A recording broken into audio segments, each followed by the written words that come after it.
द्वैतं सावधूतं परिजनसहितं श्रीकृष्णचैतन्यदेवं श्रीराधाकृष्णपादं सहगणललिता श्रीविशाखान्वितश्च गौररामसमारम्भम् ईश्वरीं च मध्यमाम् अस्मदाचार्यपर्यन्तं वन्दे गुरुपरम्पराम् संसारदुःखजलधौ पतितस्य काम क्रोधादिनक्रमकरहैर्कवलीकृतस्य दुर्वासना निगडितस्य निराश्रयस्य चैतन्यचन्द्रममुदिः पदावलम्बम् पाञ्चतत्त्वात्मकं कृष्णं भक्तरूपस्वरूपकम् भक्तावतारं भक्ताख्यं नमामि भक्तशक्तिकम् वंशी विभूषितकरान्नवनीरदाभात् पीताम्बरदरूनबिम्बफलाधरोष्ठात् पुरनेन्दुसुन्दरमुखादरविन्दनेत्रात् कृष्णात् परं किमपि तत्त्वमहं न जाने विद्युल्लता विलसिता नुपमाङ्गकान्तिं वैदग्ध्यकारुण्यरसाप्लुतपादमनेत्रम् वृन्दावननवनिकुञ्जरसैकतृष्णां राधां विना किमपि तत्त्वमहं न जाने श्रीमद्भागवतं नौमि यस्यैकस्य प्रसादतः अज्ञातानपि जानाति हि सर्वसर्वगमानपि गङ्गातरङ्गरमणीयजटाकलापं गौरी निरन्तरविभूषितवामभागम् नारायणप्रियमनङ्गमदापहारं वाराणसीपुरपतिं भज विश्वनाथम् नारायणं नमस्कृत्य नरं चैव नरोत्तमं देवीं सरस्वतीं व्यासं ततो जयमुदीरये जननी जनको वन्दिद्धरणिधरणीधरौ सन्तानवत्सलो भुजो सन्तनो कुशलार्तिनौ श्रीरूपं साग्रजं वन्दे रघुनाथं कृपामयम् श्रीजीवं भट्टयुगं च शय्यनो सुखदायकम् येषां सहजस्निग्धानं पादरेणुमभीक्ष्णसा सर्वविघ्नविनाशाय शिरसा धारयाम्यहम् वृन्द्यायै तुलसीदेव्यै प्रियायै केशवस्य च कृष्णभक्तिप्रदे देवी सत्यवत्यै नमो नमः वाञ्छकल्पतरुभ्यश्च कृपासिन्धुभ्यैव च पतितानं पावनेभ्यो वैष्णवेभ्यो नमो नमः हरे कृष्ण कृष्ण कृष्ण हरे हरे हरे राम राम राम हरे हरे बोलो श्री राधा गिरिंद्र बिहारी लाल की जय बोलो जय जय श्री राधे श्याम निताय गौर हरि बोल। श्री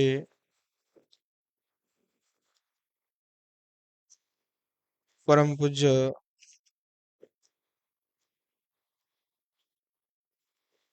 पंडित बाबार कृपाয়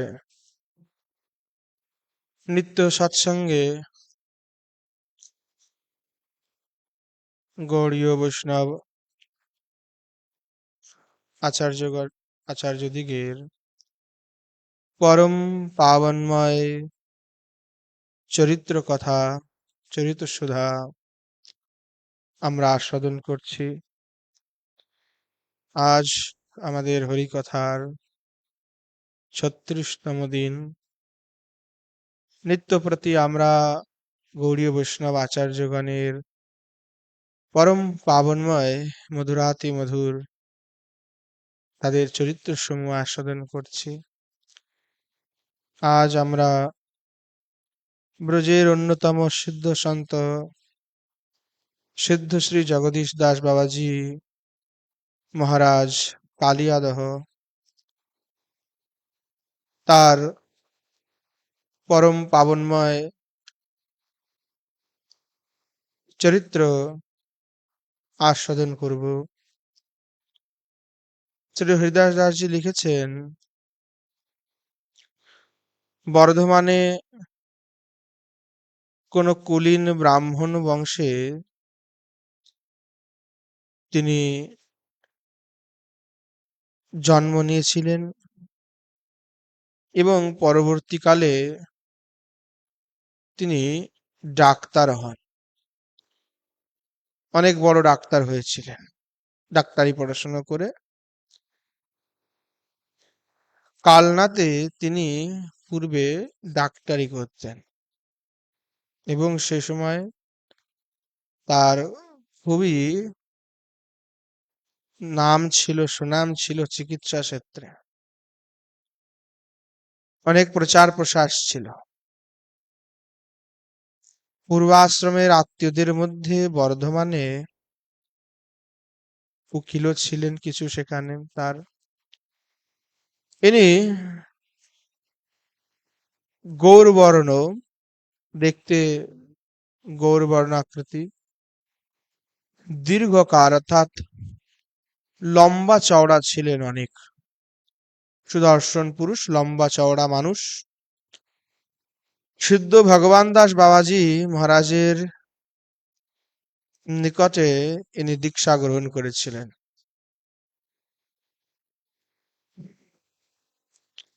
সিদ্ধ বাবা তার নিকটে সমাগত ব্যক্তিগণকে সবসময় শ্রী হরিনাম এবং সাধারণ ভক্তি যাজন করতে উপদেশ করতেন। শ্রী জগদীশ বাবা তার স্বাভাবিক ব্যবহারে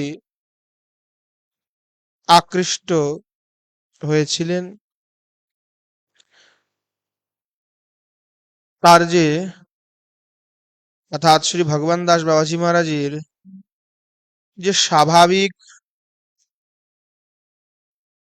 তার যে ব্যবহার, স্বাভাবিক যে প্রীতি ছিল, তার ব্যবহার ছিল, এবং সাধারণ ভক্তি যাজন করতে সিদ্ধ বাবা মানে সিদ্ধ ভগবান দাস বাবাজি মহারাজ খুব আগ্রহ দিতেন।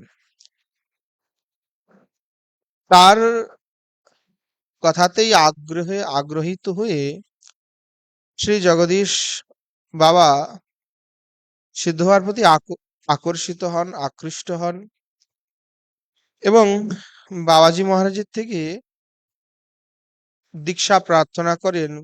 এবং বাবাজি মহারাজ, সিদ্ধ ভগবান দাস বাবাজি মহারাজ শ্রী জগদীশ বাবাকে কৃপা করেছিলেন। সিদ্ধ বাবার একেবারেই যখন শেষ অবস্থা, মানে ভগবান দাস বাবাজি মহারাজের, জগদীশ বাবার শ্রী গুরুদেব, সে সময় তিনি জগদীশ বাবাকে ডেকে বললেন,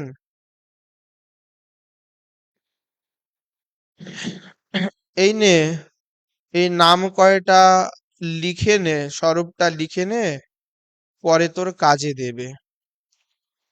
জগদীশ বাবা তখন ওই নাম স্বরূপ প্রণালীটি লিখে নেন, গুরু প্রণালীটি পেয়েছিলেন।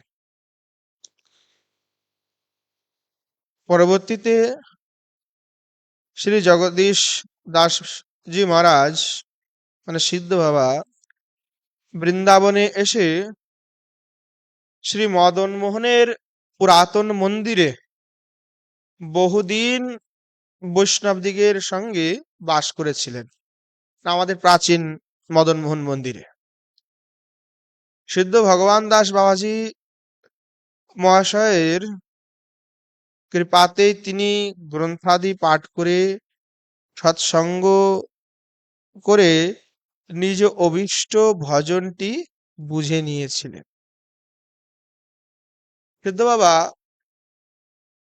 মাধুকরী করেই জীবন নির্বাহ করতেন। ব্রজে যখন ছিলেন তখন ব্রজে বৃন্দাবনে ছিলেন, বর্ষনাতে ছিলেন, সর্বত্রই মাধুকরী প্রবৃত্তি। সে সময় কিন্তু ব্রজবাসীগণ অনেক কঠোর নিয়ম পালন করত। বিশেষ করে ব্রাহ্মণ যারা ছিলেন তারা একেবারেই কোন রকম অমেধ্য আদি ভক্ষণ করতেন না, কঠোর নিয়মব্রতী ছিলেন। সে সময় সিদ্ধ বাবা এই প্রাচীন মদনমোহন মন্দিরে আমাদের থাকতেন এবং সেখানে থেকেই মাধবপুরী করতেন। আর সেই আমাদের মদনমোহনে সে সময় অনেক বৈষ্ণবজন থাকতেন। তা সেই সমুদয় বৈষ্ণবগণ আর কি, সেই সমুদায় বৈষ্ণবগণের সঙ্গ বাবাজি মহারাজ করতেন। কথিত আছে একবার বাবাজি মহারাজ বর্ষনায় গিয়েছেন, অর্থাৎ এই বৃন্দাবনে থাকতেন, মাধুকরী করতেন মদনমোহনে এবং জীবিকা নির্বাহ করতেন। এইভাবে ওনার দিন কাটছে। সে সময় একদিন এই অবস্থায় এই নিয়ম নিয়েই বর্ষনায় গিয়ে উপস্থিত হলেন এবং সেখানে তখন সিদ্ধ নিত্যানন্দ দাস বাবাজি মহারাজের চেলা শ্রী জগদানন্দ দাস বাবাজি মহারাজ এবং শ্রী মাধব দাস বাবাজি মহারাজ বর্ষনায় ছিলেন। সেই সময় তারা বর্ষনাতেই থাকতেন।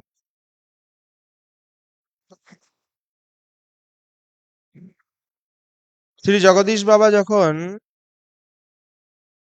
ওখানে গিয়ে উপস্থিত হলেন অর্থাৎ বর্ষনাতে, তখন জগদীশ বাবার তেজপুঞ্জ মূর্তি দেখে শ্রী জগদানন্দজি মহাশয়ের মনে হলো যে ইনি খুবই যোগ্য পাত্র, দেখেই বোঝা যাচ্ছে যে তার ভজনটি খুব আগে বাড়বে, ভজনে অভিরুচি আছে।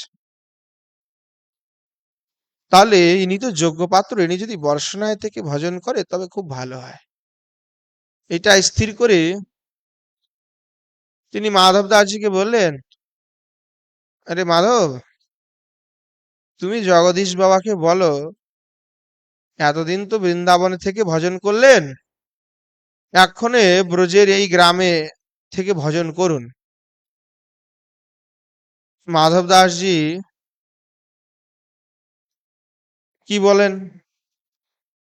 মাধব দাসজি ভাবলেন যে আমি যে বাবাজি মহারাজকে বলবো, জগদীশ বাবাকে,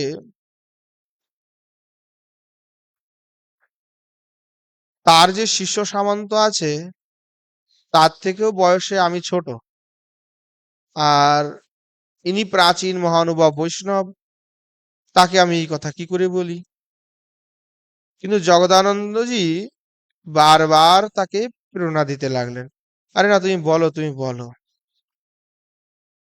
বারবার প্রেরণা দেওয়াতে শ্রী মাধব দাসজি বললেন, বাবা আপনাকে একটা কথা বলার ছিল। জগদীশ বাবা বললেন, হ্যাঁ বাবা বলো, কি কথা? বললো যে বাবাজি মহারাজ আমাকে বারবার একটি কথা আপনাকে বলার জন্য বলেছেন। বললেন, কি কথা বাবা? বললেন, বাবাজি মহারাজ আমাকে বললেন যে আপনাকে যেন আমি বলি এই কথাটা। বলে, কি বলেছেন? বললেন, বাবা বললেন এতদিন তো আপনি বৃন্দাবনে বাস করে ভজন করেছেন, তো তা এখন কিছুদিন ব্রজের গ্রামে ভজন করুন না। জগদীশ বাবাকে মাধব দাসজি এইভাবে বললেন। এই কথা শুনে জগদীশ বাবা তখন উত্তর দিলেন, না বাবা, আমাদের সে অধিকার নাই। আবার কোন উৎকট ব্যাধিগ্রস্ত হয়ে বৃন্দাবনেই যেতে হবে। মানে সে সময় তো আর ব্রজে এত কোনো কোনো ব্যবস্থা ছিল না, হয় মথুরা নাই বৃন্দাবন, একটু হসপিটাল কোনো কিছু হলেই বৃন্দাবন। এখন তো বর্ষানায় কৃপালজির হসপিটাল হয়ে গেছে, অনেকটা উপকার অনেকের হচ্ছে। তাই ছাড়া তো ব্রজে এত ডেভেলপ ছিল না। হ্যাঁ, তখন বাবাজি মহারাজ বললেন, ভাই, ব্রজের বাইরে, এই বৃন্দাবনের বাইরে কোথাও থাকবো, আবার কোন শরীরে রোগ হয়, তখন আমাকে আবার ওই বৃন্দাবনে চলে যেয়ে থাকতে হবে। তার চেয়ে আগেই বৃন্দাবনে গিয়ে পড়ে থাকি, সেটাই ভালো হবে। জগদানন্দ দাসজিকে এই কথা মাধব দাসজি গিয়ে শোনালেন।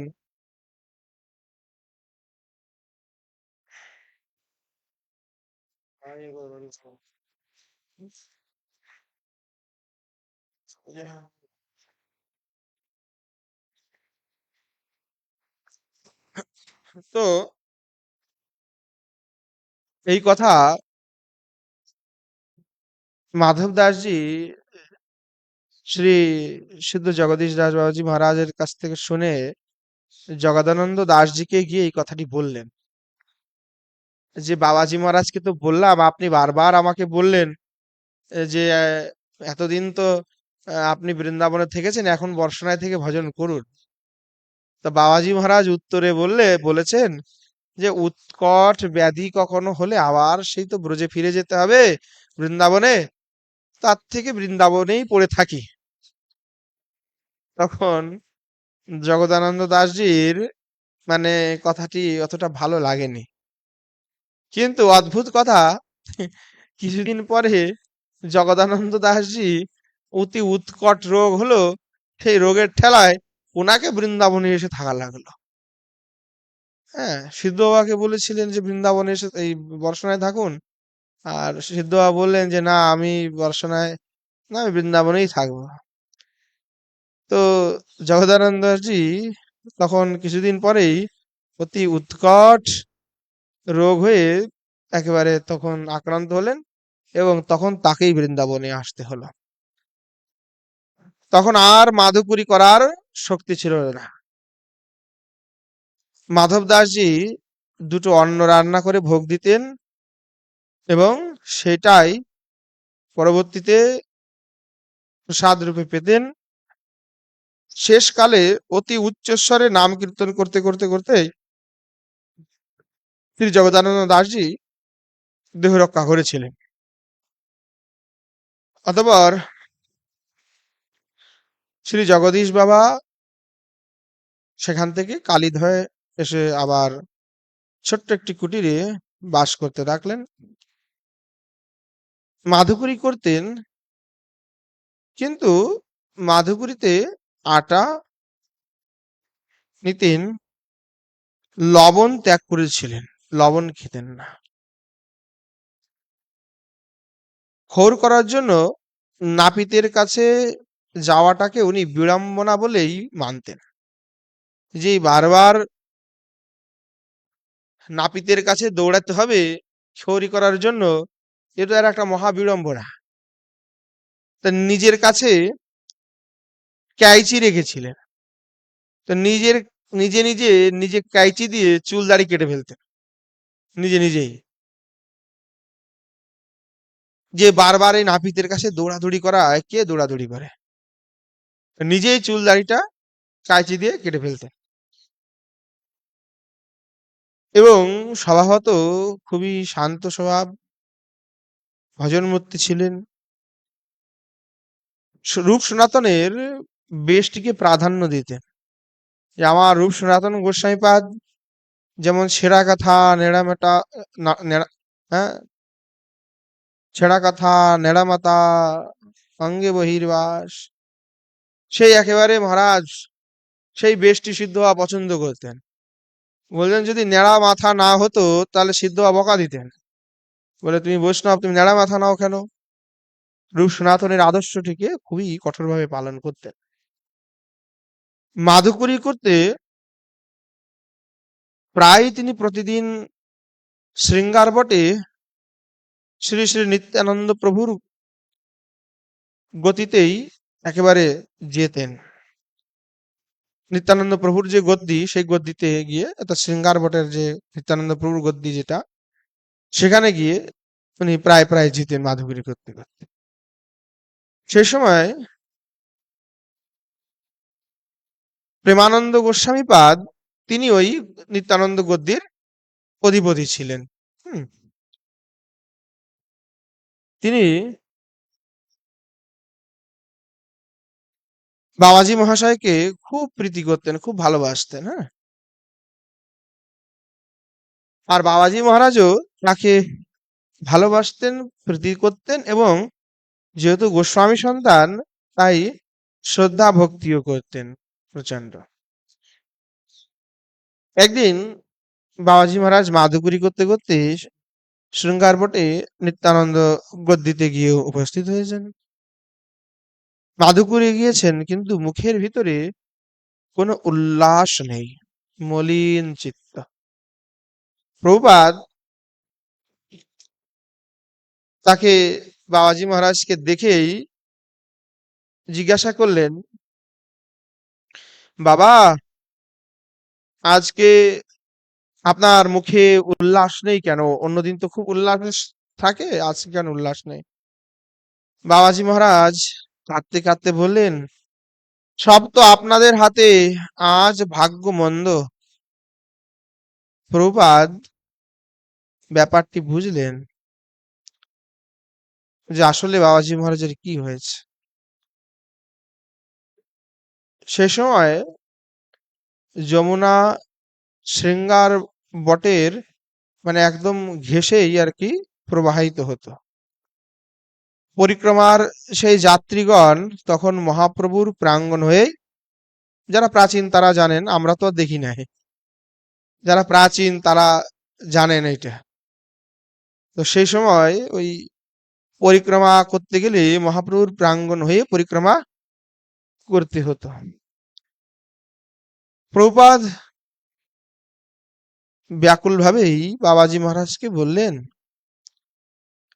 বাবা, মাধুকরীর ঝোলাটা আমাকে দিন, মাধুকরীর ঝুড়িটা দেখি আমি এখানে রেখে দিই, আর আপনি এই স্থানটিতে গড়াগড়ি দেন। বাবাজি মহারাজ মাধুকরীর ঝোলাটা প্রভুপাদকে দিলেন, আর উনি তখন ওই স্থানটিতে গড়াগড়ি দিলেন। সঙ্গে সঙ্গে বাবাজি মহারাজের ভজনে উল্লাস প্রাপ্তি হলো।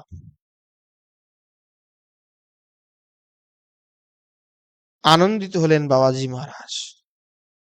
প্রভুপাদ কেমন ভজন নিষ্ঠ যে বাবাজি মহারাজের মনে মলিনতা, উল্লাস নেই, সেটা দেখে বুঝতে পেরেছেন যে আজকে ভজন স্ফূর্তিটা হয়নি। তাই বাবাজি মহারাজ দুঃখী, মলিন হয়ে আছে, কষ্ট পাচ্ছে। এই ভজন উল্লাস যদি পেতে হয় তাহলে কি করা উচিত জানেন?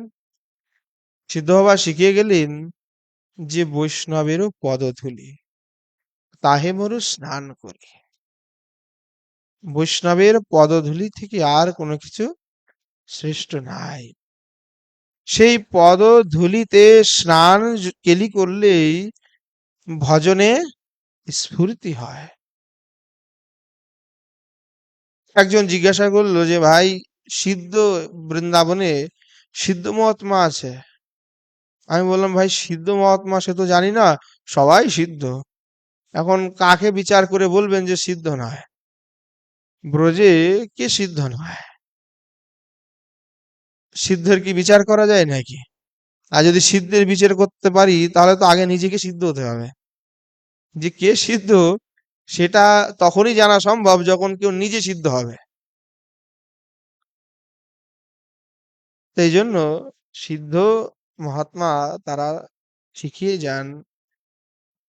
এই ব্রজের প্রত্যেক ব্যক্তি, প্রত্যেক কীট পতঙ্গ অবধি সবাই ভজন নিষ্ঠ, তারা ভজন করেছেন, তাই ব্রজে জন্ম নিয়েছেন। আমাদের তো ব্রজে জন্ম হয়নি, দুর্ভাগ্য।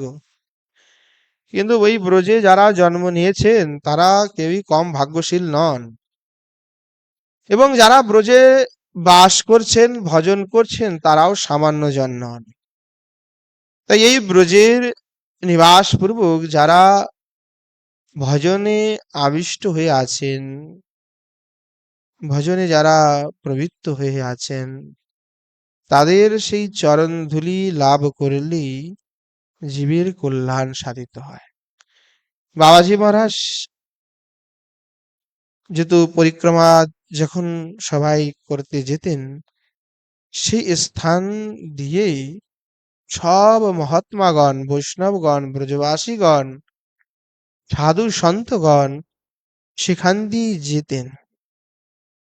তাই সেখানে সেই চরণ রজে স্নান কেলি করার পরেই তৎক্ষণাৎ বাবাজি মহারাজের হৃদয়ে প্রেম সঞ্চার হয়েছিল, ভজনে উল্লাস তিনি প্রাপ্তি করেছিলেন।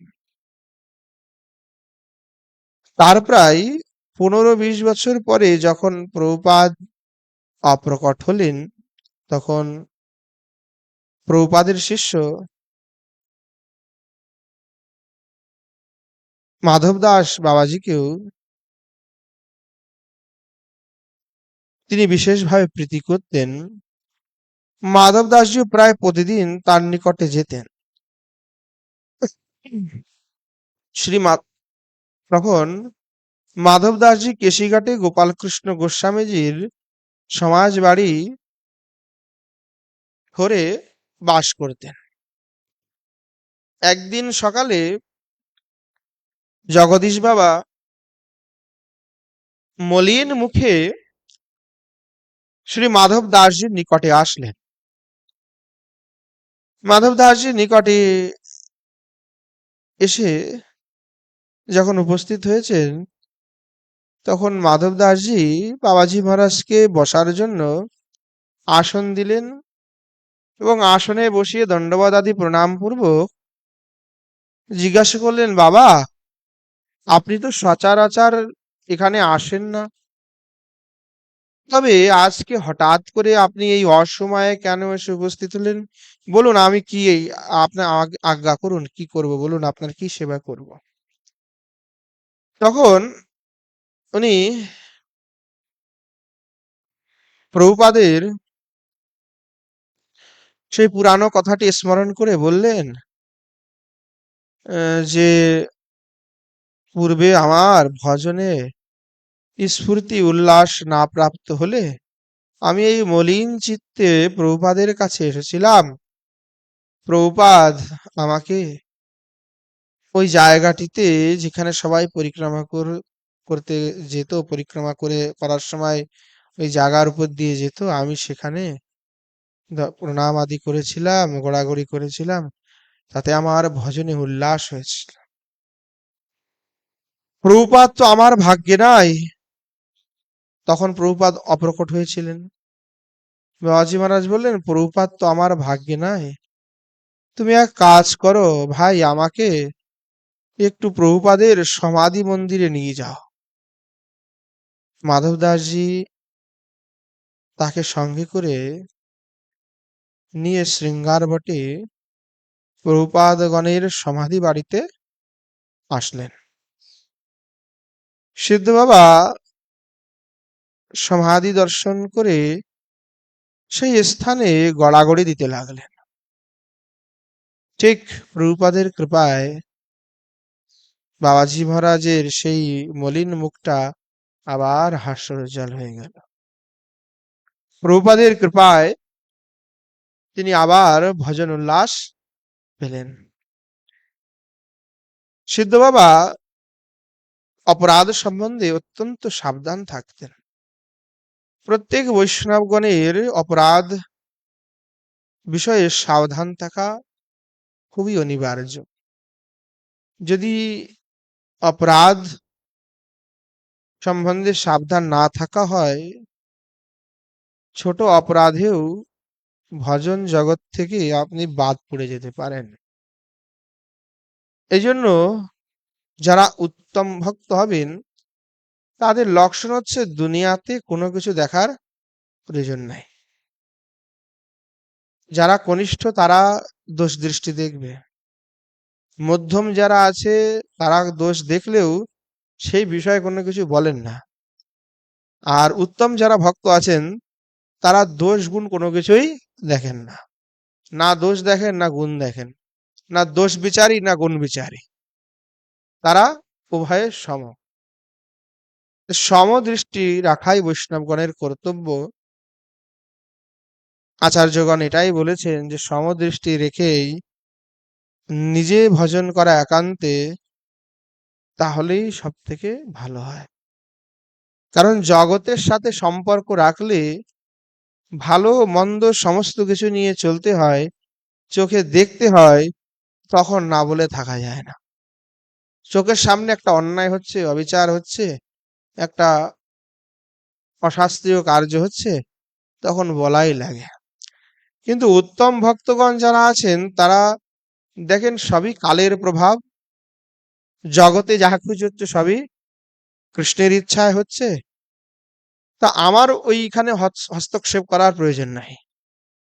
তারা এই সমস্ত বিষয়কে, যারা আত্মবোধ যখন জাগরিত হয়েছে, যখন সেই স্বরূপবোধটি জাগরিত হয়েছে, তারা জানেন এই পৃথিবী সমস্ত কিছুই নশ্বর, তা কোনো কিছুই চিরন্তন নয়।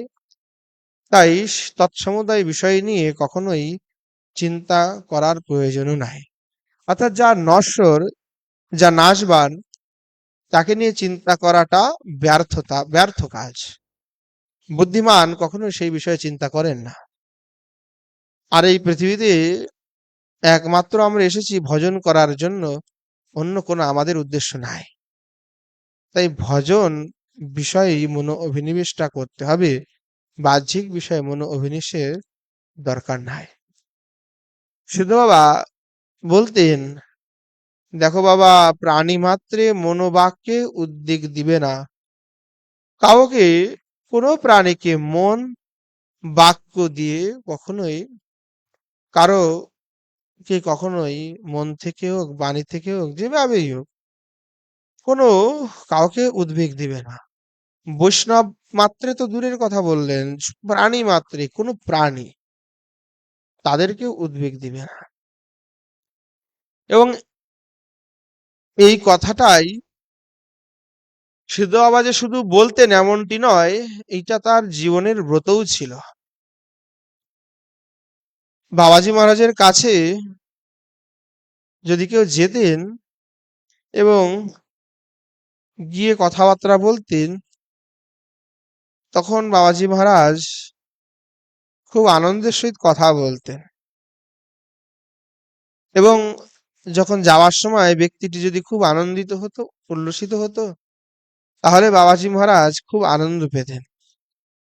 আবার বাবাজি মহারাজ যদি বুঝতেন যে আমার কথায় সামনের লোকটি কোনো রকম দুঃখ পেয়েছে কিনা, অর্থাৎ ভাবান্তর যদি হয়ে যেত কারো মাঝে, সেইভাবে উল্লাসটি না দেখতেন, তাহলে বাবাজি মহারাজ তাকে জিজ্ঞাসা করতেন, ভাই তুমি কি আমার কথায় কোনো রকম কষ্ট পেয়েছো, আমার কথায় কোনো রকম দুঃখ পেয়েছো? সেটা নিশ্চয় করতেন যে দুঃখ পেয়েছে কিনা, কষ্ট পেয়েছে কিনা। যদি কষ্ট পেতেন তাহলে ক্ষমা মাংতেন, ভাই আমাকে ক্ষমা করে দাও, আমিও তো মানুষ, ভুল হয়, আমাকে ক্ষমা করে দাও। এইভাবে বাবাজি মহারাজ বলতেন। কথিত আছে একবার সিদ্ধ জগদীশ বাবার ছোট ভাই হঠাৎ করে একদিন বঙ্গদেশ থেকে বাবাজি মহারাজের কাছে আসেন। বাবাজি মহারাজের কাছে আসলে বাবাজি মহারাজ তাকে যথাযোগ্য আদর স্নেহ করলেন। ভাইয়ের সাথে কথাবার্তা শুরু হলো। কথাবার্তা উনি জানতে পারলেন যে ওনার ভ্রাতার স্ত্রী বিয়োগ হয়েছে, অর্থাৎ ওনার পত্নী মারা গেছে। এটা শুনে বাবাজি মহারাজ তাকে বললেন, ভাই তবে তো ভালোই হয়েছে। হ্যাঁ, স্ত্রী মারা গেছে সেটা শুনে যে দুঃখী হয়েছেন তেমন নয়। বলছেন, ভাই তাহলে তো ভালোই হয়েছে, সংসার বন্ধ থেকে তুমি মুক্ত হয়ে গেলে। হুম, এসো দুই ভাই এখন একত্রে ভজন করি। এখন বাবাজি মহারাজ এই কথা বললেন। ভাই শুনলো কিন্তু কোনো কথার জবাব দিল না, কোনো কিছু বললেন না, এবং কোনো কিছু না বলে চুপচাপ থাকলেন এবং বললেন যে, দাদা তাহলে আমি আসি, আমি পরশুদিনকে চলে যাব। এটা বলুন আর ভাই চলে গেল। এখন বাবাজি মহারাজ যখন ওনার ভাই চলে গেলেন, বাবাজি মহারাজ তখন ভাবতে থাকলেন যে আমি যে এই কথাটা বললাম যে তোমার স্ত্রী মারা গেছে, ভালো হয়েছে, সংসার থেকে বন্ধন থেকে মুক্ত হয়ে গেছে, হ্যাঁ, এই কথা আমি বললাম, এটাতে মনে হয় সে দুঃখ পেয়েছে। আমি তাকে সান্ত্বনা তো দিলামই না, বরং সান্ত্বনা না দিয়ে আমি তাকে ভজন করতে বললাম। আর তার স্ত্রী মারা গেছে সেটাতে আমি কোনো সান্ত্বনা না দিয়ে বললাম ভালো হয়েছে। হ্যাঁ, এটা কি কোনো ভালো হওয়ার কথা? তখন বাবাজি মহারাজের মনে খুব দুঃখ হলো এবং বললেন যে, ভাইকে বললাম, ভাইয়ের মনেও তো কোনো উল্লাস দেখলাম না, সে তো আমার সাথে আর কোনো কিছু বললোই না, মনে হয় দুঃখই পেয়েছে। এখন সিদ্ধ বাবা জানতেনও না যে তিনি ব্রজে এসে উঠেছেন কোথায়, কার বাড়িতে আছে, কোন জায়গায় আছে তিনি জানেন না, এবং তাকে জিজ্ঞাসাও করেননি যে ভাই তুমি কোন জায়গায় এসে উঠেছো। এবং যাওয়ার সময় বলে গেছিল যে বাবা দাদা পরশুদিন চলে যাব। সে সময় বাবাজি মহারাজ কি করলেন, ওই মথুরা থেকে ট্রেন যায় তো, এখন ওই প্রত্যেকদিন গিয়ে ট্রেনে স্টেশনে গিয়ে বসেছিলেন কয়েকদিন, প্রত্যেকদিন যে মথুরা থেকে ট্রেন যায়, তা ভাই ট্রেনে উঠেই তো যাবে, তা রেল স্টেশনে গিয়ে বসে থাকতেন, যে ভাই যদি যখন উঠতে যাবে ট্রেনে আসবে যাবে এখান থেকেই তো যাবে, আর তো কোনো রাস্তা নেই। তা যদি দেখা হয়, তাহলে দেখা হলে ভাইকে আগে ক্ষমা চাবো এবং তার কাছ থেকে জিজ্ঞাসা করবো আমার কথায় সে কোনো আঘাত পেয়েছে কিনা। কয়েকদিন বাবাজি মহারাজ ওই ট্রেনের স্টেশনে গিয়ে বসে থাকতেন। এইরূপ ৫-৭ দিন ওখানে গিয়ে থাকেও ভাইয়ের আর দেখা পেলেন না। তখন তিনি বৃন্দাবন থেকে একটা পত্র লিখলেন তার ভাইয়ের উদ্দেশ্যে। তার পরিচিত এক উকিলের কাছে তিনি পত্র দিলেন যে, ভাই আমার ভাই এসেছিল, তা আমি তাকে এইভাবে এইভাবে বলেছিলাম যে তোমার স্ত্রী মারা গেছে, তো ভালো হয়েছে, সংসার থেকে বন্ধন থেকে মুক্ত হয়েছে। তা সে তো কোনো কথার জবাব দিল না, আমি ভজন করতে বলেছি একসাথে, আমার মনে হয় আমার ভাই সেটাতে ব্যথা পেয়েছে।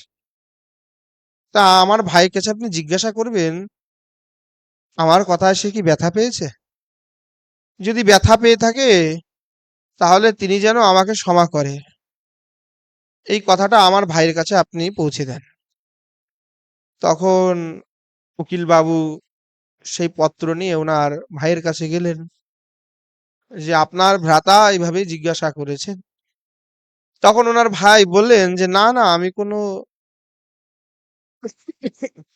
দুঃখ পাইনি, দাদা তো অনেক ভজনানন্দী, তা উনি ভজন নিয়ে থাকেন, আমি সংসারী মানুষ, আমি গেলে হয়তো দাদার ভজনে ব্যাঘাত হবে, তাই এই জন্য আমি আর দাদার সাথে দেখা করতে যাইনি। আমার মনে কোনো দুঃখ নাই, আমি কোনো কষ্ট পাইনি, কোনো ব্যথা পাইনি, আর দাদা তো সঠিক কথাই বলেছে। এই উত্তরটা তখন তার ভাই বললে, উকিল সাহেব পুনরায় আবার পত্রে উত্তর পাঠালেন বাবাজি মহারাজের কাছে। তখন সেই উত্তর পেয়ে বাবাজি মহারাজ প্রসন্ন হলেন, তার ভজনে মনোনিবেশ হলো। তাহলে অপরাধ বোধটা কতটা ছিল যে সামান্য যদি কোনোভাবে কথায় আঘাত পায় তাহলে তাকে এইভাবে জিজ্ঞাসা করতে। এরপর থেকে বাবাজি মহারাজ নিয়ম করে নিয়েছিলেন, কেউ যদি ওনার সাথে আগে দেখা করতে আসতো তাহলে সবার আগে উনি বাসার ঠিকানাটা জানতেন, যে আপনার বাসস্থান কোথায়, বাড়ির ঠিকানাটা কোথায়। তা যাওয়ার সময় মানে দেখে বুঝতেন হাব ভাব দেখে যে আসলে কি দুঃখী হলো নাকি ব্যথিত হলো নাকি প্রসন্ন হলো। কারো প্রতি দোষ দৃষ্টি অপরাধের বীজ, এজন্য বাবাজি মহারাজ দোষ গুণ কোনো কিছুই দর্শন করতেন না, খুব সাবধান এই বিষয়ে ছিলেন। কোথাও পাঠ কীর্তন শুনতে গেলে পাঠক গায়ক বা কোনো শ্রোতার প্রতি যদি দোষ দৃষ্টি এসে যায় তাহলে অপরাধে নিজের সর্বনাশ হবে, এই চিন্তা করে তিনি কোথাও পাঠ কীর্তন কোথাও শুনতে যেতেন না। যে কোথাও কোথাও গিয়ে দেখবো কেউ পাঠের ভিতরে গল্প দিচ্ছে, কথা বলছে, তখন দোষ দৃষ্টি হয়ে যাবে, বা কিছু সিদ্ধান্ত বিরোধীও কথাও বলে দিল, চিন্তা করে পাঠেও যেতেন না, নিজে ভজনে থাকতেন। ভজনাবেশে আগন্তুক লোকেদের সঙ্গে কথা বলতে অনেকের উৎসাহ থাকে না, কিন্তু বাবাজি মহারাজের এরকম ছিল না। কেউ আসুক, বাবাজি মহারাজ খুব আনন্দের সহিত তার সাথে কথা বলতেন।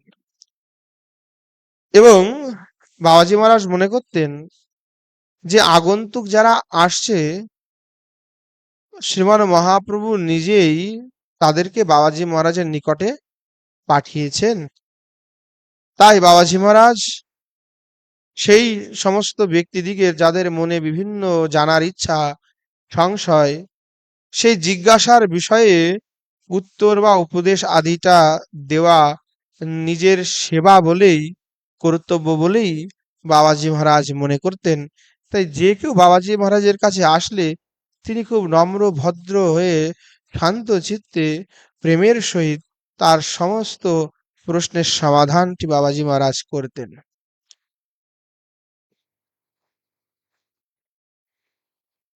এমনকি নিজের ঘরে বসেও গ্রন্থ পাঠ করতেন না। কেন করতেন না?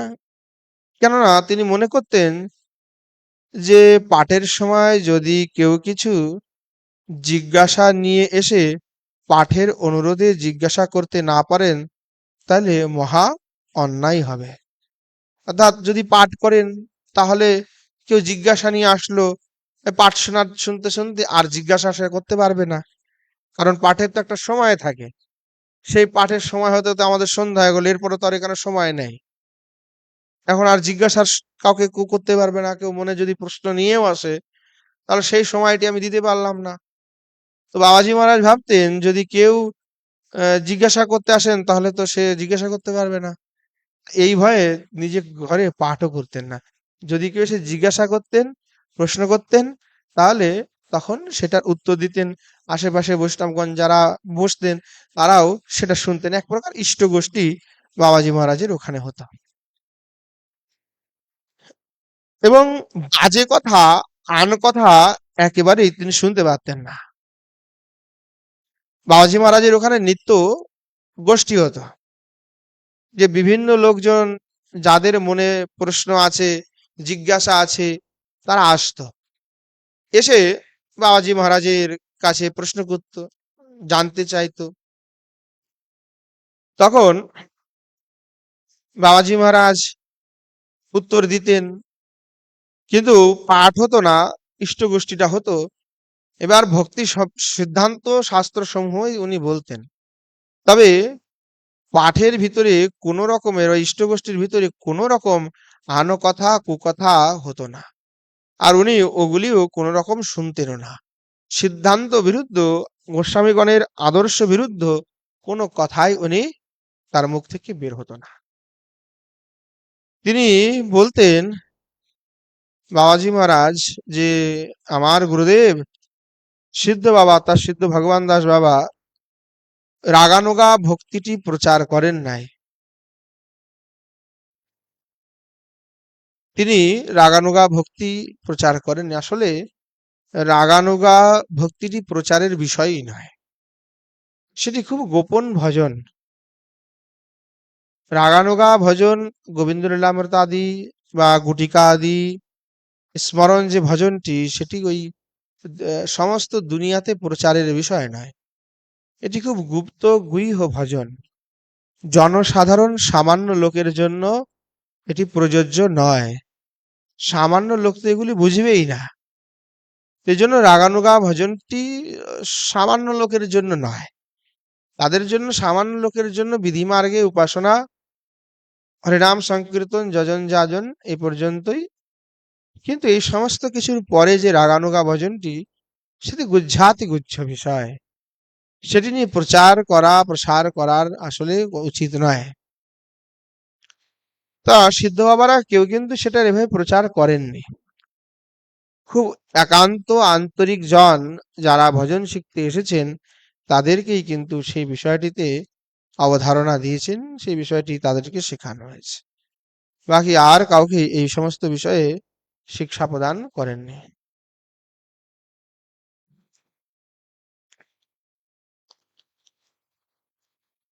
বাবাজি মহারাজ এই জন্য রাগানুগা ভজনটি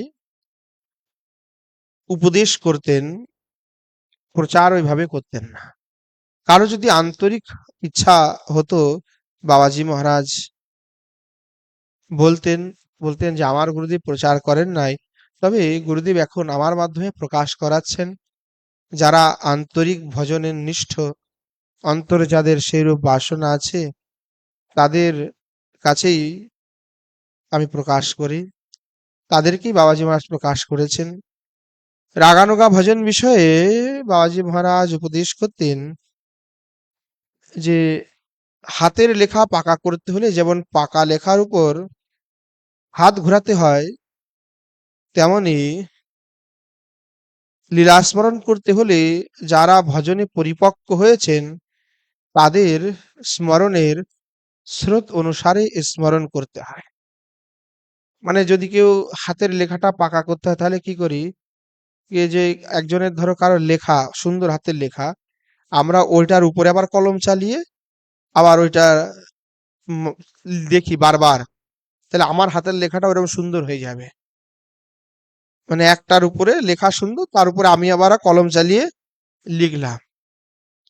তো যারা ভজন সিদ্ধ হয়েছেন, যারা লীলা স্মরণ করেছেন, যারা ভজনে পরিপক্ক হয়েছেন, তারা যে রূপে স্মরণটা করেছে, তাদের স্মরণের স্রোত অনুসারেই স্মরণ করলে তবেই পরিপক্ক হয়, তবেই ভজনে আগে হয়, স্মরণটি হয়, নালে হয় না।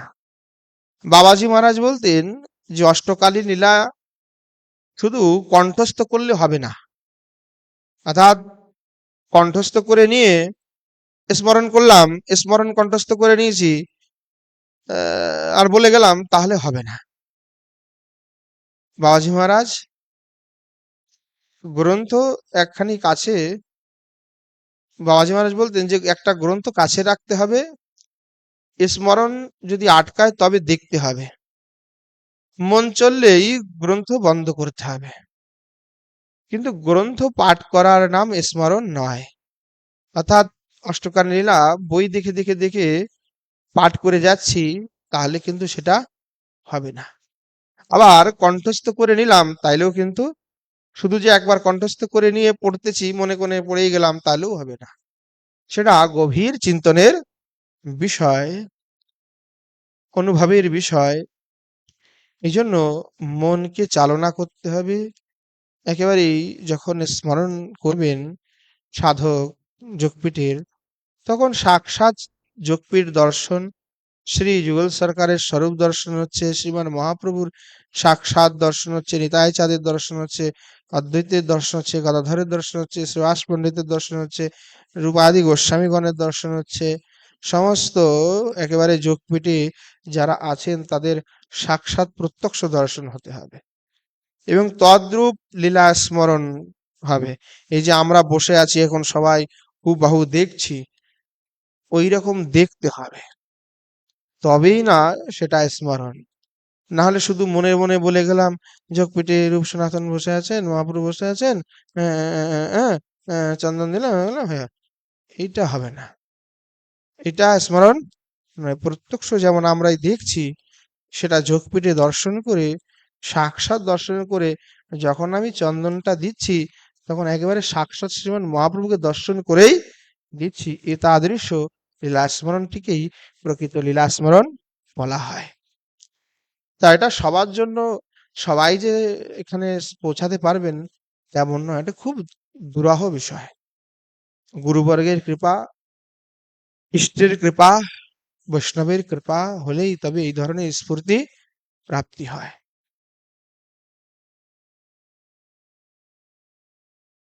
একদিন কোনো যাত্রী বাবাজি মহারাজকে দর্শন করতে এসেছিলেন। বাবাজি মহারাজ জিজ্ঞাসা করলেন, কয়দিন থাকবেন? তিনি উত্তর দিলেন, 3 দিন বাবাজি মহারাজ। বাবাজি মহারাজ তাকে উপদেশ করলেন, ভাই ব্রজে তো থাকবে, তবে একটা কথা শোনো। বললেন, কি কথা বাবা? বললেন, ব্রজের একটা পিঁপড়া কিংবা মশার নিকটেও যেন অপরাধ না হয়, সেটা চিন্তা করবে, সেইভাবেই ব্রজে থাকবে। বাবাজি মহারাজ প্রায় উপদেশ করতেন যে যারা ভজন করবেন তাদের জন্য উৎসব ভান্ডারা আদি কার্যে লিপ্ত হওয়া উচিত না। ভজন করতে হলে এই বিভিন্ন উৎসব ভান্ডারা এগুলি থেকে নিজেকে আলাদা করে রাখতে হবে। এইগুলির যদি ভিতরে ডুবে থাকো তাহলে ভজন হবে না। বাবাজি মহারাজ তার গুরুদেবের বার্ষিক তিথিতে 100 মালপোয়া আনিয়ে ভোগ দিয়ে রাখতেন। বিকালে বা রাত্রিতে যে কেউ তার নিকটে আসতেন, সকলকে একটু করে বাবাজি মহারাজ প্রসাদ দিতেন। বাবাজি মহারাজ যখন বৃদ্ধ হলেন, তখন তার মুখে একটাও দাঁত ছিল না।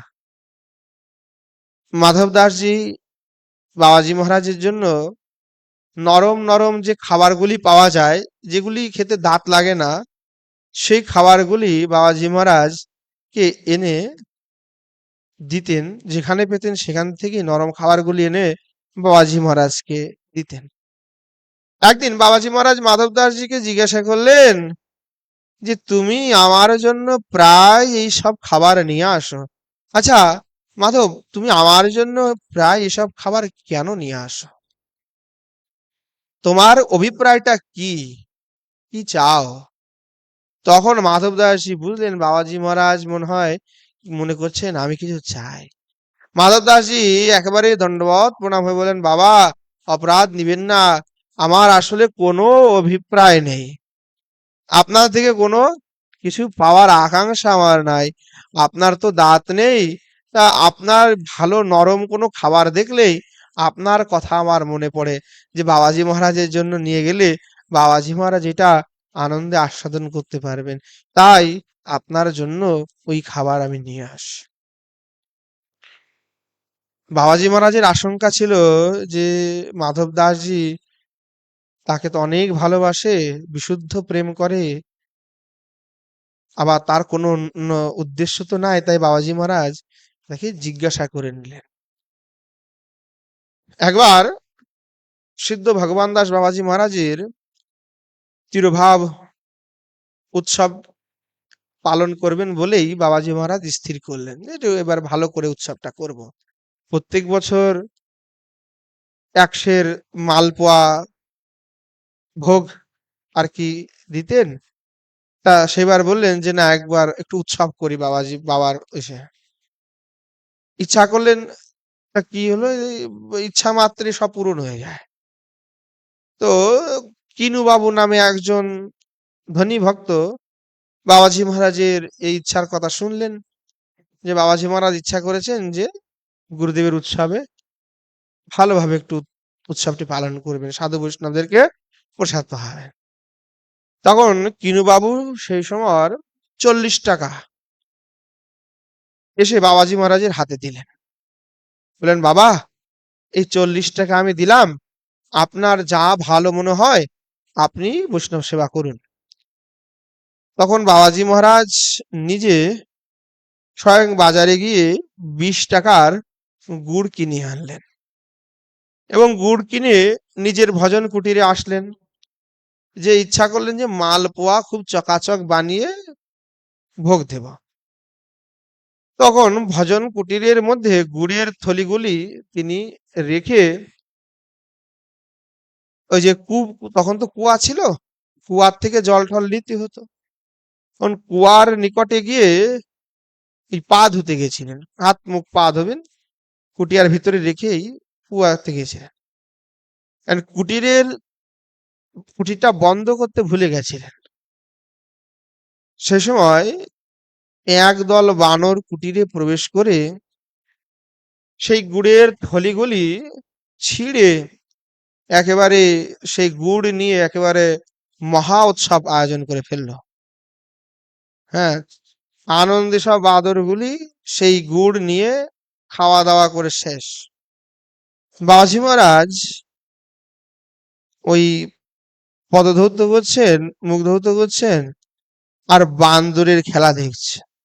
অর্থাৎ বান্দরের সেই মহোৎসব ভোগ, গুড় ভোজন লীলা দূর থেকে বসে দেখছেন, কিন্তু কোনো ভাগাতেও যান নাই, কোনো কিছুই করেননি, দূর থেকে শুধু দেখছেন বাদরগুলিকে। বসে বসে দূর থেকে দেখছেন আর হৃদয়ে জয়ধ্বনি দিচ্ছেন, যে ব্রজবাসীর জয় হোক, ব্রজবাসীর জয় হোক। হ্যাঁ, বানরগণ মহা আনন্দে ওই গুড়গুলো ভোজন টোজন করে সবাই যার যার স্থানে চলে গেল। বাবাজি মহারাজ কি করলেন, যে স্থানে বাদরগুলি ওই গুড় আদি খেয়েছে সেখানে একেবারে দণ্ডবত প্রণাম করলেন। দণ্ডবত প্রণাম করে যথারীতি ভজনে বসে গেলেন। সন্ধ্যার সময় বাবাজি মহারাজের কাছে ভক্তগণ আসতেন। সন্ধ্যার সময় ভক্ত সমাগম হলো, ভক্তগণ আসলো। কিনুবাবু তিনিও আসলেন। কিনুবাবু এসে বাবাজি মহারাজকে জিজ্ঞাসা করলেন, বাবা বৈষ্ণব সেবা কি হলো? সিদ্ধবাবু বললেন, আরে আপনার কৃপায় অনেক বৈষ্ণবের সেবা হয়েছে আজকে।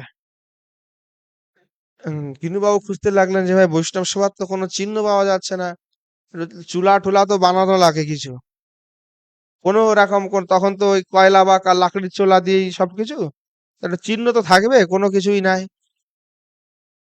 বাবা বললেন যে বাবা ওই 1 কণিকা প্রসাদ হবে কি? তখন বাবাজি মহারাজ হেসে হেসে বললেন, আরে 20 টাকা দিয়ে গুড় এনেছিলাম, এ কুটিরেই ছিল, তো ব্রজবাসী বানর বৈষ্ণবগণ মিলে সব গুড়ের মহোৎসব করে গেছে। আচ্ছা ওই দেখো যে থলিগুলা পড়ে আছে, ওইখান থেকে আপনি ওই যা পড়ে আছে সে থেকে একটু প্রসাদ গ্রহণ করুন, আর এই যে 20 টাকা, এই 20 টাকা আপনি নিন, এই 20 টাকা দিয়ে আপনি নিজেই বৈষ্ণব সেবা করবেন। এই কথা বলে কিনু বাবুকে সেই 20 টাকা ফেরত দিয়ে দিলেন। ভাবুন কেমন বৈষ্ণব ছিলেন, যে বান্দরগুলিকে ব্রজবাসী পরম বৈষ্ণব বলেই বাবাজি মহারাজ উল্লেখ করেছেন, আর আমরা এখন পারলে ডান্ডা দিয়ে পেটায় বের করে দিই। তো তাদের যে আত্মদর্শন, অর্থাৎ তারা নিজেরা আচরণ করে দেখিয়ে গেছেন, শুধু যে বলেছেন তেমনটা নন, নিজেরা সেই আদর্শে চলেছেন, যে কখনো প্রাণী মাত্রকে উদ্বেগ দেবে না। তা সত্যি প্রাণী মাত্রকে তারা উদ্বেগ দেন নিম্ন বাক্যে কোনো ভাবেই না। একদিন বাবাজি মহারাজের মনে বাসনা হলো যে কৃষ্ণের যে লীলাস্থান কালিয়াদহ, সেখানে একটা প্রকাণ্ড দহ করবে, দীর্ঘিকা করায় প্রাচীন কালীধার স্মৃতিটা রক্ষা করবেন। তো এইটা আমার বাবাজি মহারাজের মনে ইচ্ছা হয়েছে। একদিন রাজর্ষি বাহাদুরের ম্যানেজার ভক্তপ্রবার কামিনী কুমার ঘোষ বাবাজি মহারাজের কাছে দেখা করতে আসলেন। বাবাজি মহারাজ কথায় কথায় কামিনী বাবুকে বললেন যে আমি তো এরকম আমার মনে একটা ইচ্ছা ছিল যে কালীঘরের এখানে একটা স্মৃতির রক্ষণ করব, একটা দীঘা মতো বানাবো, সেইখানে সুন্দর করে সবকিছু হবে, ভালো হবে তাহলে। কামিনী বাবুও খুব ভক্ত ছিলেন এবং উনি খুব রাজর্ষি রায় বনমালী বাহাদুরের তখন মেসেঞ্জার। উনি চারিদিকে সব ধনী ধনী সব সেটেদের সাথে পরিচয়, উনি বিভিন্ন সব ধনী ধনীর সাথে কথা বললেন। সিদ্ধ হওয়ার ইচ্ছা শুনে সব ধনী সমাজ একেবারে লাইন লেগে গেল যে কে সেবা করবে। লালাবাবুর বংশীয় এক কোনো স্ত্রী বিধবা রমণী, তিনি ছতোয়া সেই খবরটি পেয়ে ৭৫,০০০ টাকা সেই আমলে উনি দিতে স্বীকার করলেন যে আমি ৭৫,০০০ টাকা দেব। হেতমপুরের রাজা, তিনি বললেন যে চিন্তা করবেন না, আমি ২৫,০০০ টাকা দেব। সেই আমলে ২৫,০০০ টাকা। আর বাকি রাজর্ষি বাহাদুর সাহেব বললেন যে বাকি টাকা যা হবে সব আমি দেব, চিন্তার কোনো ব্যাপারই নাই। হ্যাঁ, এই কথা বললেন। জগদীশ বাবার সাথে গিয়ে সব পরামর্শ করে যে কত টাকা লাগবে কি ব্যাপার সব করলেন। বললেন যে ভালো ভালো পাথর দিয়ে সুন্দরভাবে আমরা এটাকে বানাবো। এখন সবকিছু তৈরি হয়ে গেছে, টাকার ব্যবস্থা হয়ে গেছে, কোনো চিন্তা নেই। রাত্রিবেলায় বাবাজি মহারাজ ভজন করতে বসেছে সন্ধ্যার সময়। ভজন করতে বসে আর ভজন হয় না, শুধু এই বিষয়ের চিন্তা যে কিভাবে কি বানাবো, কি দিয়ে কি হবে। ভজন আর হচ্ছে না, ওইটা চিন্তায় একেবারে সময় সব কেটে গেছে, সারা রাত আর ভজন করতে পারেনি। ভজন একদিন নষ্ট হয়ে গেল, দুঃখে ক্ষোভে কালীদহ থেকে পালিয়ে গেলেন। পালিয়ে যে কোথায় চলে গেলেন আর কেউ খুঁজে পায় না।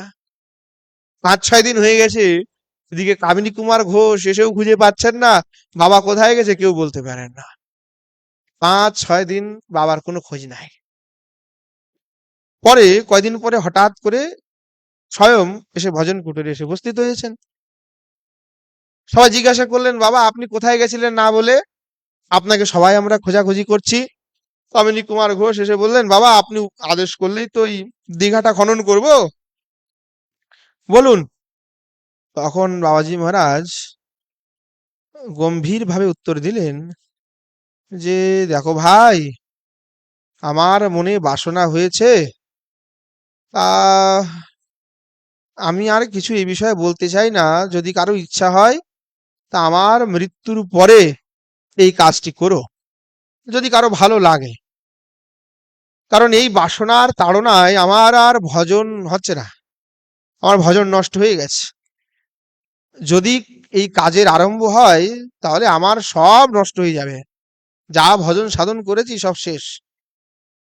এই জন্য এই কাজ আমি কিছুই বলতে পারবো না। আমার মরণই তখন পরম মঙ্গল হবে। অতএব তোমাদেরকে আমি নিষেধ করছি, এই বিষয়ে আমাকে আর কেউ কোনো কথা বলবে না, জিজ্ঞাসা করবে না। মানে বাসনা মাত্রতেই যে ভজন হন না, ভজন নষ্ট হয়, স্বাভাবিক। তারা কেমন ছিলেন যে বাসনা উৎপন্ন হয়েছে বলে সেই বাসনাটাকে একেবারে সম্পূর্ণরূপে ডিলেট ফরমেট করে দিলেন যে যাও আর এই বাসনার কথা কখনো বলবো না।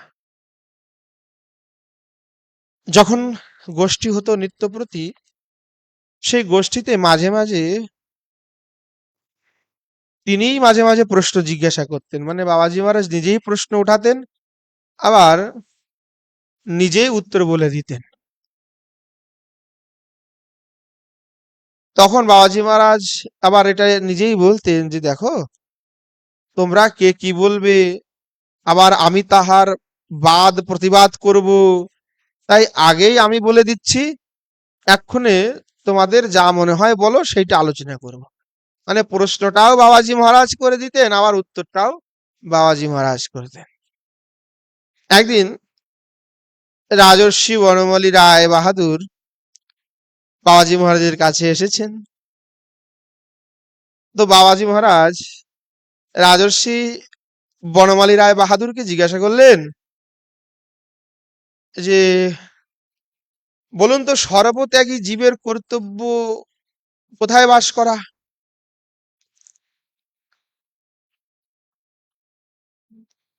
তখন বললেন যে শ্রী বৃন্দাবন ভূমি যাহা নিত্য লীলা রাস, এই তো শাস্ত্র বাক্য। তুমি তো সর্বত্যাগ করো নাই, তাহলে তুমি কেন এখানে আছো? মানে বাবাজি মহারাজ নিজেই প্রশ্ন করে আবার উত্তরটা দিলেন। প্রশ্ন করলেন যে কি, বলতো সর্বত্যাগী জীবের কর্তব্য কোথায় বাস করা? আবার তিনি উত্তর দিলেন যে বৃন্দাবন ভূমি যাহা নিত্য লীলা রাস, বৃন্দাবনে বাস করা। তা এটা তো শাস্ত্র বাক্য, তা তুমি তো সর্বত্যাগ করো নাই। রাজর্ষি বনমালী রায় বাহাদুরকে বললেন, তা তুমি সব ত্যাগ করো নাই যখন, তাহলে তুমি বৃন্দাবনে কেন আছো? বাবাজি মহারাজের প্রশ্ন শুনে রাজর্ষি বাহাদুরের একেবারে মাথা ঘুরে গেল। তিনি যে কি বলবেন তার তিনি কোনো ভেবেই পাচ্ছেন না। তিনি চিন্তা আছেন কি উত্তরটা দেব। কতক্ষণ পর বাবাজি মহারাজ নিজেই আবার বললেন, যারা সর্বস্ব ত্যাগ করে ব্রজবাস ভজন করছে তাদের সেবার জন্যই তোমাকে মহাপ্রভু এখানে নিয়ে আসিয়েছেন, কিশোরীজি তোমাকে এখানে নিয়ে আসিয়েছেন। এই কথা শুনে রাজর্ষি বাহাদুর খুবই আনন্দিত হয়েছিলেন।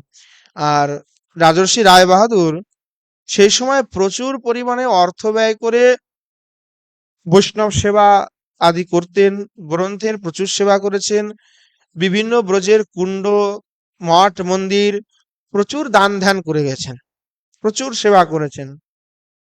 তাই বাবাজি মহারাজ তাকে বললেন যে সেবার করানোর জন্যই, ব্রজবাসীগণের সেবার জন্যই তোমাকে শ্রীজি কৃপা করেছেন, তোমাকে এখানে এনেছেন। কোনো এক সময় এক যাত্রী ভক্ত এসে তাকে জিজ্ঞাসা করলেন বাবাজি মহারাজকে যে বাবা, আমার একটি প্রশ্ন আছে। বাবাজি মহারাজ বললেন, হ্যাঁ বলো, কি প্রশ্ন? বলে, বলুন বাবা, কি করলে আমার প্রেম ভক্তি লাভ হবে সেটা আমাকে একটু উপদেশ করুন না। বাবাজি মহারাজ তার কথা শুনে বললেন, আচ্ছা ব্রজে বাস করতে পারবে? তখন সেই ভক্তটি বলল, বাবা, আমার দ্বারা তো ব্রজে বাস করা সম্ভব নয়, আমার তো সেই সঙ্গতি নেই। তখন বাবাজি মহারাজ বললেন, তবে একটা কাজ করো, 2 আনা খরচ করে শ্রী নরোত্তম ঠাকুর মহাশয়ের প্রার্থনা আর প্রেম ভক্তি চন্দ্রিকাটা কিনে নাও, সেটা নিত্য পাঠ করো, সর্বদা পাঠ করো, তদ অনুযায়ী যাজন করো, তাতেই তোমার প্রেম ভক্তি লাভ হবে।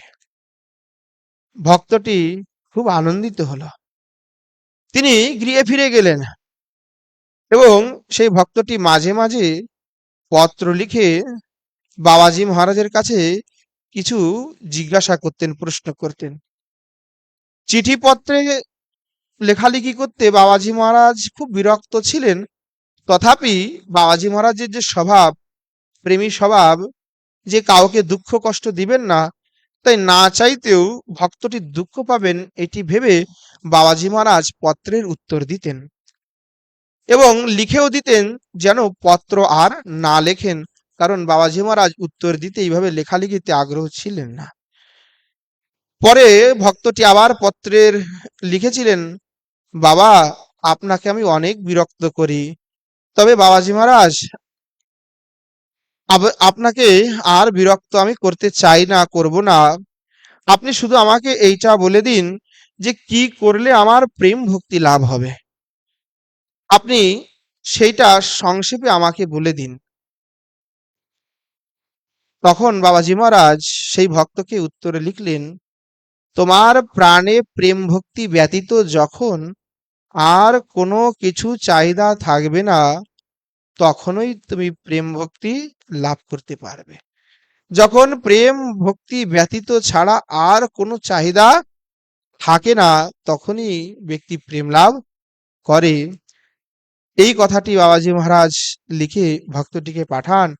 তারপর থেকে ভক্তটি আর কোনোদিন বাবাজি মহারাজকে পত্র লেখেননি। বাবাজি মহারাজ বলতেন যে ঠাকুর জগতে অবতীর্ণ হয়ে নাম প্রচার করলেন, তিনি করুণা করে বললেন, ত্রেনাদপি শুনিচেন তররোপি সহিষ্ণুনা অমানি না মানদেন কীর্তনীয় সদা হরি। সুতরাং তুমি যতক্ষণ পর্যন্ত এই শ্লোকের মর্ম মর্মানুযায়ী আচরণ করতে না পারছো, ততক্ষণ পর্যন্ত তোমার প্রেমলাভ হবে না। শ্রীমান মহাপ্রভুর এই শ্লোকটিকে তার মর্মার্থকে জেনে সেই মর্মার্থ অনুযায়ী নিজেকে চালনা করতে হবে, তদ অনুসার আচরণ করতে হবে, তবেই প্রেম ভক্তি লাভ হতে পারে। বাবাজি মহারাজ বলতেন, যে পরিমাণে এই শ্লোকের অভিপ্রায় যাজন করতে যত তুমি সমর্থ হবে, সেই পরিমাণে শ্রী প্রেম ভক্তি তোমার নিকটবর্তী হবে। যত যাজন করবে ততই প্রেম ভক্তি তোমার নিকটবর্তী হবে। যেদিন পূর্ণ যাজন হবে সেই দিন নিশ্চয়ই তুমি প্রেম লাভ করবে। কৃষ্ণ সাক্ষাৎকার রূপ মহাকৃপা লাভেও সমর্থ হবে। বাবাজি মহারাজ প্রায় সকলকে বলতেন, আপনাতে হীন জ্ঞান অযোগ্যতা বুদ্ধি, ইহাতেই প্রেম, ইহাতেই সর্বসিদ্ধি। নিজেকে হীন ভাবো, নিজেকে অযোগ্য ভাবো, তাতেই প্রেম হবে, তাতেই সর্বসিদ্ধি হবে। কেউ কাহার নিন্দা বা ত্রুটির কথা বললে কিরূপে সমাধান করতে হবে তাহার শ্রী গুরুদেব সিদ্ধ ভগবান দাস বাবাজি মহাশয়ের কথার দ্বারা তিনি শিক্ষা দিতেন। একদিন তার কোনো ভক্ত সিদ্ধ বাবাজি মহারাজকে বললেন, অমুক ভক্ত আপনার এখানে এসে তো অনেক কথাই বলে, কিন্তু এখনো সে মাছ খাওয়া ছাড়তে পারেনি। তখন সিদ্ধ বাবা তাকে বললেন, আচ্ছা বেটা, তুমি কি কোনোদিন মাছ খেয়েছো? ভক্তটি বলল, বাবা হ্যাঁ, আমিও খেয়েছি, তবে এখন খাই না। তখন সিদ্ধ বাবা বললেন, এমনই সেও কোনো না কোনো দিন মাছ খাওয়া ছেড়ে দেবে। ইহাতে সিদ্ধ বাবা ওই ভক্তের কথায় অনুমোদনও করলেন না, আর বিরুদ্ধও করলেন না। অথচ তাকে শিক্ষা দিলেন যে তুমি যে দোষে একদিন দোষী ছিলে, সেই দোষেই কিন্তু এখন একজন ব্যক্তি দোষী আছে। তাই সেই দোষে তুমি যেহেতু দোষী ছিলে, তাই অন্যকেও সেই দোষে দোষিত করার আসলে কোনো প্রশ্নই ওঠে না, বা সেটা ঠিকও নয়। জীবের ক্রমেই উন্নতি হয়, তাই কারো দোষ দেখার প্রয়োজন নাই। বঙ্গাব্দ 1322 সনের আষাঢ়ী শুক্লা ষষ্ঠীতে জগদীশ বাবা প্রায় 100 বছর বয়সে কালিয়াদহে তিনি অন্তর্ধান করেন। এইরূপে শ্রী বাবাজি মহারাজ ইহ জগতে থেকে ভজন করেছেন এবং গোস্বামীগণের পরম শ্রেষ্ঠ সেই আদর্শটি তিনি দেখিয়ে গেছেন। তার শ্রী চরণ কমলে প্রণিপাত পূর্বক আজকের হরিকথা আমরা এখানেই বিশ্রাম দিচ্ছি। প্রেম সে বলিয়ে জয় জয় শ্রী রাম রাধে শ্যাম নিতাই গৌর সীতানাথ প্রেমানন্দে हरि हरि बोल। श्री जुगल सरकार की जय। श्री जुगल सरकार के समस्त पार्षद वृंद की जय। श्री वृंदावन धाम की जय। धाम में विराजमान सभी संत वैष्णव भक्त वृंद की जय। श्री जमुना